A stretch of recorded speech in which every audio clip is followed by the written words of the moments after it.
অন্তর্দ্বীপের একটি লেখা। দাম্পত্যের মধ্যম অধ্যায় এসে পার হয় জীবনের এক অদ্ভুত বাঁক। এখানে কেউ আর পুরোপুরি তরুণী নয়, আবার বৃদ্ধাও নয়, যার কোনো নাম নেই, পরিচয় নেই, এই জন্য এক অস্পষ্ট গন্তব্য। এই বয়সে মেয়েরা অনেক কিছু গুছিয়ে ফেলে, সংসার, সন্তান, কর্মজীবন, কিন্তু এর মাঝেই কোথাও হারিয়ে যায় নিজের আমিটা। এক সময় সেই প্রাণবন্ত মেয়েটা নিজেই বুঝতে পারে না সে আর আগের মতো নেই, তবুও তার ভেতরে একটা কিশোরী বেঁচে থাকে, যে এখন আর উচ্চস্বরে হাসে না, উচ্ছ্বাসে ভেসে যায় না, কিন্তু নিঃশব্দে মনে মনে ডেকে চলে, আমি এখনো আছি। সেই কিশোরীকে চুপ করে রাখতে রাখতে, সামাজিকতার নামে চাপা দিতে দিতে মেয়েটি একসময় ক্লান্ত হয়ে পড়ে। রাতের শেষে যখন চারপাশ নিস্তব্ধ, রান্নাঘর নিস্তরঙ্গ, বাচ্চারা ঘুমিয়ে গেছে, তখন আয়নার সামনে দাঁড়ায় সে।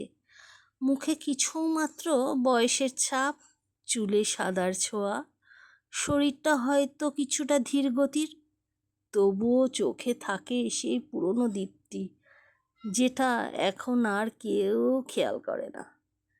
তার মন চায় কেউ হোক, যে নিঃশব্দে শোনে তার না বলা কথা। প্রেম নয়, সে খোঁজে এক টুকরো সঙ্গ, বিশ্বাস, কিছু নিঃশব্দ মুহূর্ত।